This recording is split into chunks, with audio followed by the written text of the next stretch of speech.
ఈరోజు మా చిల్లూరుపేట నియోజకవర్గంలో నాదెండ్ల మండలంలోని జంగాలపల్లి అనేటువంటి ఒక విలేజ్లో మా నాయకుడు సీతారామరెడ్డి గారికి రీసెంట్గానే యాక్సిడెంట్ వల్ల కొంచెం కాలు తనకి ఇబ్బంది అవుతే వెళ్ళి వారిని పరామర్శించి వారితో వారి కుటుంబ సభ్యులతో కాసేపు ఉన్నటువంటి మా మండల నాయకులందరూ కూడా అక్కడ వారి ఇంటికి రావడం, అక్కడ వారిని పరామర్శించి మంచి చెడ్డలు మాట్లాడుకొని బయలుదేరి మళ్ళా అక్కడి నుంచి ఎడ్లపాడు మండలానికి ఇంకో కార్యక్రమం ఉంటే వెళ్లేటువంటి దిశగా మేము వెళ్తా ఉన్నాం.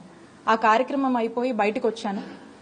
వచ్చి కారెక్కుదామనే లోపు చుట్టూ ఈ రూరల్ సిఐ సుబ్బనాయుడు గారు, అక్కడ ఉన్నటువంటి నాదెండ్ల ఎస్ఐ గారు, వాళ్ళ సిబ్బంది అంతా కూడా ఒక్కసారి చాలా ఎంబ్రాజింగ్ గా అక్కడంతా కూడా గుమిగూడి చాలా హడావిడి చేస్తా ఉన్నారు. నేను కారెక్కుదామని వచ్చినటువంటి నేను ఏమైందండి, ఏంటి, ఎందుకు ఇంత ఎంబ్రాజింగ్ గా ఇలాంటి అట్మాస్ఫియర్ ని క్రియేట్ చేస్తున్నారు, ఏమైందని చెప్పి వారిని అడగడం జరిగింది. మా ఫాలోవర్ అయినటువంటి శ్రీకాంత్ రెడ్డిని తీసుకువెళ్ళడానికి వచ్చాము అని చెప్తా ఉన్నారు. ఏం కేసు ఏంటి అని చెప్పి మాట్లాడుతూ నేను కారెక్కుతాను. ఏం కేసు ఏంటంటే ఏవో కేసులు ఉన్నాయి, చెప్పాలా మీకు, ఉన్నాయి కేసులు ఉన్నాయి, ఎఫ్ఐఆర్లు ఉన్నాయి, ఇంకేవో ఉన్నాయి, మేము తీసుకెళ్లాలి, అరెస్ట్ చేయాలి అని చెప్పి మాట్లాడుతుంటాం. సరేనండి, అలా ఏమన్నా ఉంటే మేమందరం కూడా వస్తాము, మా నాయకులందరూ కూడా ఉండి మేమందరం కూడా వస్తాము. ఏం కేసు ఏంటి, దాని వివరాలు ఇవ్వండి, ఖచ్చితంగా అట్లాంటిది ఏమన్నా ఉంటే ఖచ్చితంగా వస్తాం. మీరు ఇప్పటి వరకు ఎన్ని అరెస్టులు చేయలేదు, చిల్లూరుపేట నియోజకవర్గంలో ఎంతమందిని జైలు పాలు చేయలేదు. మీరు చేసేవి ఎక్కడ కూడా మీరు చేయాల్సినటువంటి ఇల్లీగల్ కేసులు మీరు కట్టారు, మీరు చేయాల్సినటువంటి అరెస్టులు చేశారు, జైలుకి ఇవ్వాల్సినవి మీరు చేస్తానే ఉన్నారు, మేము కూడా చూస్తానే ఉన్నాం.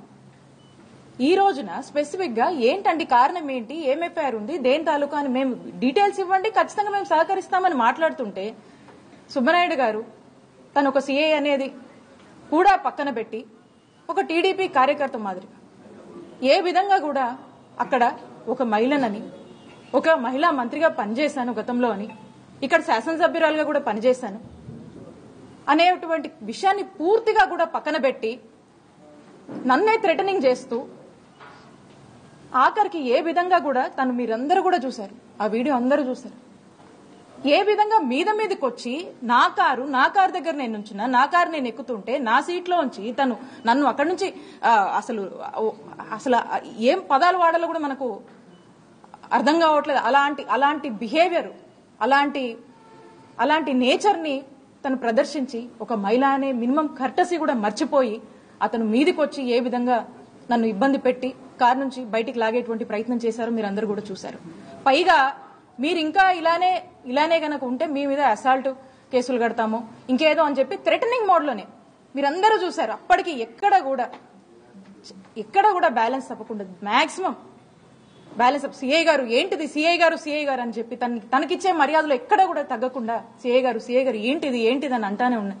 ఏ మాత్రం కూడా పట్టించుకోకుండా ఏ విధంగా కారులోకి ఆయన జొరబడే ప్రయత్నం చేస్తూ ఈ విధంగా అరెస్టు చెయ్యొచ్చా అనేటువంటి ఒక అరెస్టుగా ఈరోజు ఈ రాష్ట్రంలో ఈ అరెస్టును మనం చూడొచ్చు. మొదటి నుంచి కూడా ఆ సందర్భంలో తనకి ఏవేవో ఫోన్లు వస్తానే ఉన్నాయి, మా ప్రెజర్స్ మాకున్నాయి. ఇక అదే మరి ఎవరి మెప్పుల కోసమో ఈ విధమైనటువంటి ధోరణి, ఈ విధమైనటువంటి ప్రవర్తన, తను ఒక యూనిఫామ్ లో ఉన్నటువంటి సీఏగా తను మర్చిపోయి నేను ఒక ఎక్స్ మినిస్టర్ గా పనిచేసిన ఒక మహిళననేటువంటి విషయాన్ని పక్కన పెట్టి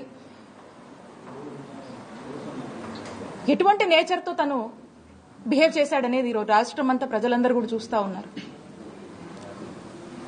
కూటమి ప్రభుత్వం అధికారంలోకి వచ్చిన దగ్గర నుంచి చూస్తా ఉన్నారు. నేను ఒక ధర్నాకెళ్లి ధర్నాలో మా క్యాడర్ పార్టిసిపేట్ చేస్తే మా మీద కేసు కడతారు. ఇంట్లో ఉన్నటువంటి మా మామయ్య, గతంలో కూడా చెప్పాను, దాదాపు 80 సంవత్సరాల వరకు ఉంటాడు, ఆయన మీద కేసులు కట్టారు. ఈ రోజున మా మరిది జైల్లో ఉన్నారు. నా మరిది జర్మనీలో ఉంటే అతని మీద కూడా కేసులు కడతారు. ఒక 3 రకాల కేసులు ఎంచుకున్నారు. కత్తి చూపించడం, ఎక్స్టార్షన్ కేసు, కట్టుకదల్లి కేసులు పెడుతున్నారు. ఏదైనా బ్రైబ్ అని చెప్పి అదొక కట్టుకదల్లి ఒక కేసు పెడుతున్నారు.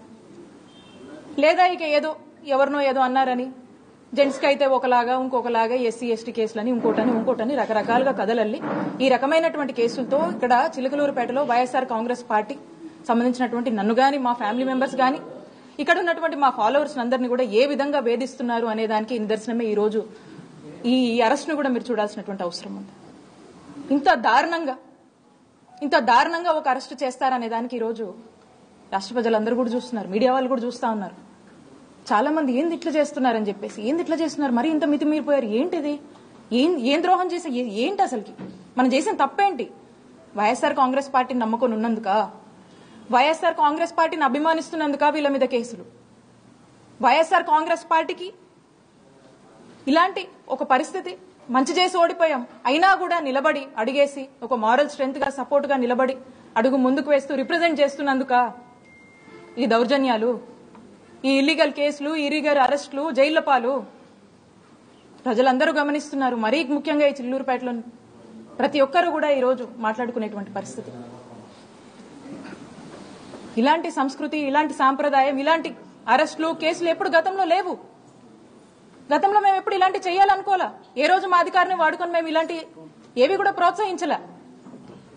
అప్పటికి నాకు ఇన్స్టిట్యూషన్స్ మీద గౌరవం ఉండి, నాకు ఒక పోలీస్ ఆఫీసర్, యూనిఫామ్ లో ఉన్నటువంటి పోలీస్ ఆఫీసర్ అనేటువంటి గౌరవం నాలో ఉండి, నాలో కల్చర్ ఉండి,